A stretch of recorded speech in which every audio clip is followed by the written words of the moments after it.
오늘 나누실 말씀은 고린도후서 12장 7절에서 9절 말씀입니다. 고린도후서 12장 7절에서 9절 말씀을 다 같이 읽겠습니다. 여러 계시를 받은 것이 지극히 크므로 너무 자만하지 않게 하시려고 내 육체의 가시 곧 사탄의 사자를 주셨으니 이는 나를 쳐서 너무 자만하지 않게 하려 하심이라. 이것이 내게서 떠나가게 하기 위하여 내가 3번 주께 간구하였더니 나에게 이르시기를 내 은혜가 내게 족하도다. 이는 내 능력이 약한 데서 온전하여짐이라 하신지라. 그러므로 도리어 크게 기뻐함으로 나의 여러 약한 것들에 대하여 자랑하리니 이는 그리스도의 능력이 내게 머물게 하려 함이라.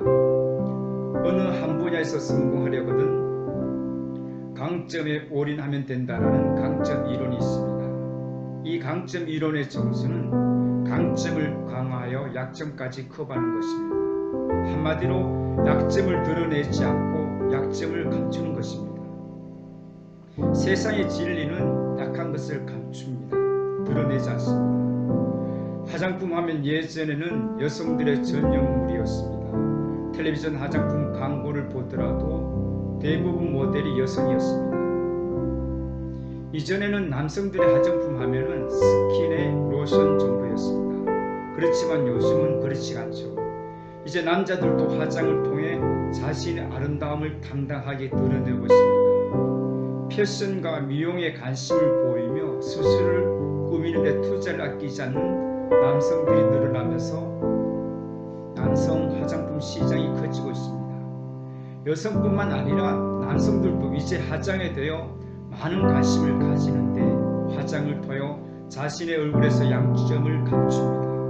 사람들의 본성은 자신의 약한 것을 보이려 하지 않습니다. 약점을 감춥니다.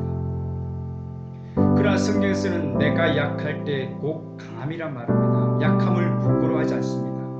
그런 점에 있어서 기독교는 역설의 진리를 말합니다. 패러독스 혹은 역설적 진리는 특히 고린도 전후서에 많이 나옵니다. 고린도서 1장 27절 말씀 보면은 그러나 하나님께서 세상에 미련한 것들을 택하사 지혜 있는 자들을 부끄럽게 하시려고 세상에 약한 것들을 택하사 강한 것들을 부끄럽게 하려 하시며 또 고린도서 6장 9절에서 10절 말씀 보면은 무명한 자 같으나 유명한 자요 죽은 자 같으나 보라 우리가 살아있고 징계를 받는 자 같으나 죽임을 당하지 아니하고 근심하는 자 같으나 항상 기뻐하고 가난한 자 같으나 많은 사람들을 부유하게 하고. 고린도후서 12장 7절에서 9절 말씀은 역설적 진리를 담고 있는 대표적인 말씀입니다. 고린도후서 12장은 매우 대칭적인 구조로 전개됩니다. 1절부터 6절까지는 사도 바울을 높이시는 하나님의 은혜를 볼 수가 있으며 사도 바울이 자신이 본 환상과 계시를 자랑합니다. 1절 말씀 보면은 내가 부득불 자랑하노니 주의 환상과 계시를 말하리라.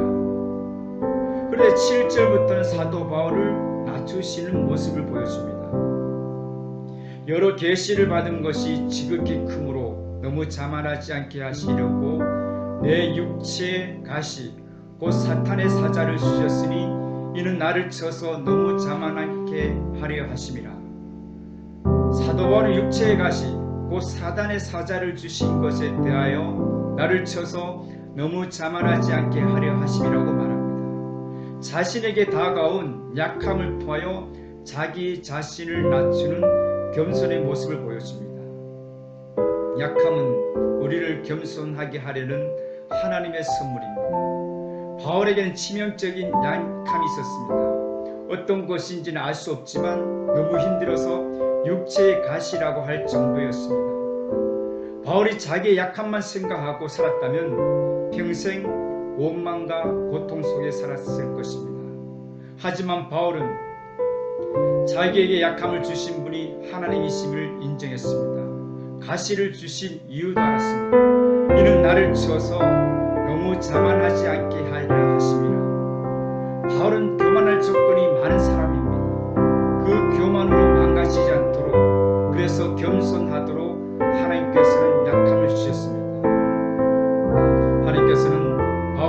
가시와 같은 약한 것을 주신 것처럼 우리 삶 가운데 약한 부분을 주실 때가 있습니다.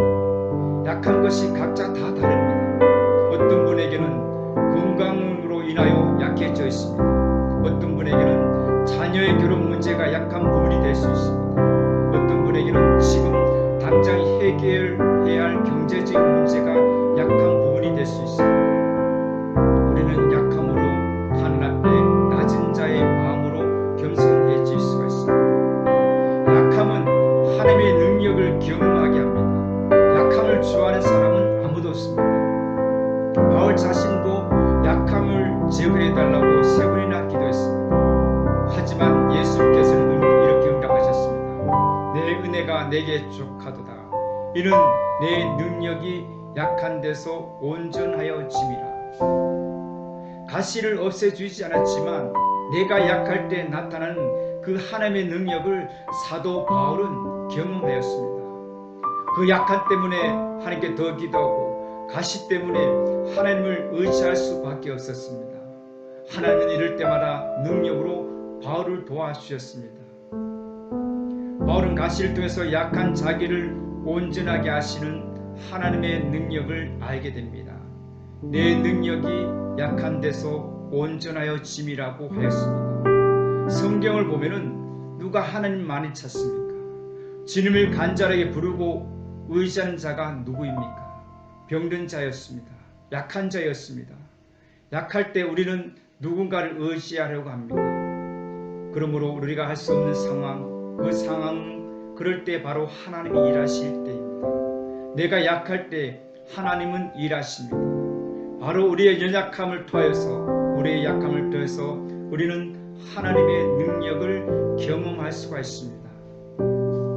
하나님께서 우리에게 약함을 주신 것은 약함을 통하여 더욱 겸손함을 갖도록 하십니다. 하나님께서 우리에게 약함을 주신 것은 하나님을 의지하여 더욱 크신 하나님의 능력을 경험하도록 하십니다. 우리가 살아가면서 겪게 되는 약함은 하나님께서 우리에게 주시는 하나님의 전적인 은혜입니다. 기도하겠습니다. 사랑 은혜가 풍성하신 하나님 아버지, 우리가 살아가면서 뜻하지 않은 약함을 당할 때가 있습니다. 우리가 겪게 되는 약함으로 인하여 넘어지는 것이 아니라 약할 때마다 우리와 함께 하시고 우리에게 능력 주시는 하나님 아버지의 크신 사랑과 은혜를 경험하는 삶을 살게 하여 주셔서 사도 바울이 고백했던 내가 약할 때 곧 강함이라 담대히 고백하는 하나님의 자녀가 되어 하나님 아버지께서 우리에게 베푸신 사랑과 은혜를 날마다 증거하는 증인의 삶을 살게 하여 주시옵소서. 예수님의 이름으로 기도드립니다.